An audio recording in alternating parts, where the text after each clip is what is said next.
Hello, everyone. My name is Carissa Corbett. I'm the third vice president of the National Council of Negro Women Gulf Coast chapter. And today I am here to introduce and interview Ms. Elizabeth Ozane. Ms.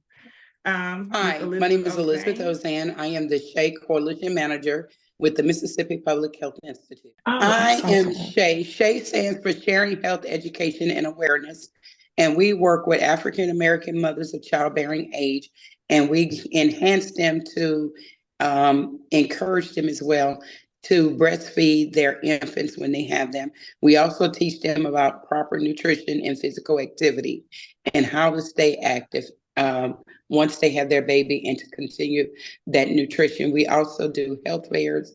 We give needed resources to our African American mothers to make sure that they can know where they can reach this information, who they can talk to, especially when we implore so much health bias toward our African American mothers. Okay, great. So, Miss Elizabeth, um, our mission here at the National Council of Negro Women is to lead, empower, advocate for our women of African descent, their families and communities. And our four core priorities here is social justice, health equity, economic empowerment, and entrepreneurship, STEM, and education. Can you tell me how important those values and that mission is to Health you? equity to me is very important because we have so many of our young mothers here along the Gulf Coast throughout the state of Mississippi who do not understand the resources that are available to them. We have multiple resources available. A lot of them just don't know where to get those resources at. We also, when you talk about health equity, we look at an individual's socioeconomic, we look at their environment. People do not understand how much your environment affect your health disparities that you have.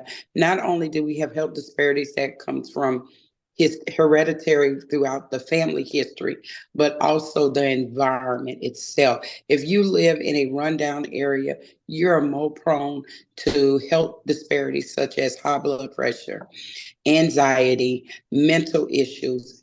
Those are all factors into the health equity. And me, myself, as a public health educator with the Public Health Institute and with the Center for Disease Control, I go out into communities and I discuss all types of health disparities, such as high blood pressure, pre-diabetes, diabetes, especially type 2 diabetes.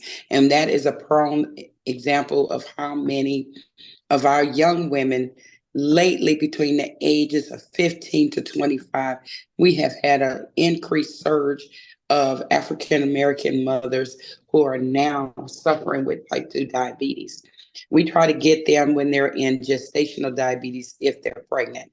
We start counseling them, then we start teaching them how to eat better.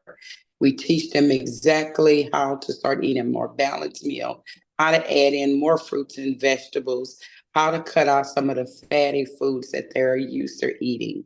And then when we look at that and make sure that after they give birth, that we get them into a diabetes prevention program because records and experts have told us that after the first 2 years of a young lady who gave birth and had gestational diabetes will definitely go into type 2 diabetes. So we definitely try to get them the resources and the information ahead of time to stop that. And especially here in our lower counties of Mississippi, we've had an increase. We used to have the higher increases only in what we would consider the Delta area. Now we're seeing it starting to trickle a little bit further down into our southern counties, such as Harrison County, Jackson County, George County, and especially up in Stone and Pearl River is where we're having some of our higher numbers at. Okay, thank you so much for that, Ms. Liz. And I would like to know what motivated you to begin your journey in health education. My journey in health education actually started with myself. A couple years ago, my husband and I went on a trip and we went out of the country. I came back. I not realized that I had contacted TB, thinking I just had a cold. I seen myself become unhealthy from going from like almost 145-pound person to over 400 pounds. So I started educating myself on how to help myself once I got off that medication after my body became resistant to it for 3 years. So what I did was I went back to school, re-educated myself, became very highly interested in public health and how to help other people just like myself who did not know where to find the resources at. So being a health educator, I take that role very seriously, and I call it very important to me because what I do is I go out and I reach into communities and I reach young ladies who look exactly like me. And I let them know that, hey, we have resources here to help you. We can find ways that can help you to understand what exactly it is, the disease that you have, and how we can treat it. And by profession, I am an epidemiologist. After all of my extensive science classes for public health, and an epidemiologist is actually a person who studies the effects of a disease on that person's body. And so, as a health educator, I find that important to go out and to understand the individuals that I'm working with, understanding their culture, their environment, and their and social economics. All of that blends into how well those health disparities affect that person's life.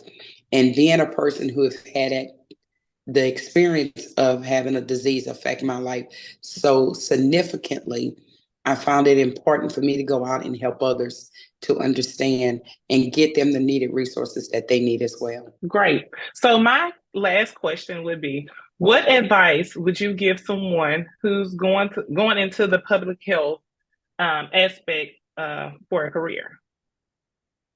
I would say go in with an open mind with public health. Don't limit yourself to just one particular field. Look at a broad spectrum. Public health covers so many aspects of our daily lives. Not only do I have a master's in public health behavior and promotion, I have a master's in anthropology. Anthropology helps me to understand a person's culture, their family history, their backgrounds, and that helps me to absolutely write a health program for them. So I would tell anyone who's interested in public health, look at it as a broad spectrum. Don't just narrow it down to one particular field, but look at it as a whole because we treat the whole body. We treat from mental health to health disparities. From that, we look at their cultures, we look at their environment, we look at their socioeconomic backgrounds. You have to look at every aspect of a person. And I would tell anyone who's interested in public health, it will enlighten you, especially when you see how well you can help other individuals to understand themselves, both mentally and physically, and how you can also help your community as well. Because getting out into the community, you're more, I would say, public health individuals, we're more public health organizers than we are public, than I would say public health, because we're out there in the communities. We're deep into those communities when we're doing health fairs, when we're doing any kind of social events with our public. We're out there all the time and we're in the middle of those communities. And that is how you find out what's affecting your community just by interacting and talking with people. And that is one of the greatest things that I take from being a public health educator is knowing my population that I'm working with, being able to connect with them on a one-to-one basis and getting them to understand that I'm just not here for a little while. I'm here for the long term. I'm here to help them to get through whatever health disparity that they are currently dealing with. And I make sure that I have resources and the information as well to help not only just them, but the next generation. We have to start with our younger generation, our middle generation, and also our elderly, because most African Americans, we live in blended families where you have a mom, a dad, an uncle, an aunt, a grandmother, a grandfather, all living in the same household. So if we can reach from our eldest to our youngest, that you have really done your job as a public health educator, in my opinion. Well, thank you so much, Liz, of those barriers that we have to face, coming from these different diversity backgrounds. It's a lot on our community. And I thank you so much for joining the fight and continue to fight for us. Again, thank you so much and hope nothing but the best for you from the National Council of Negro Women Gulf Coast chapter.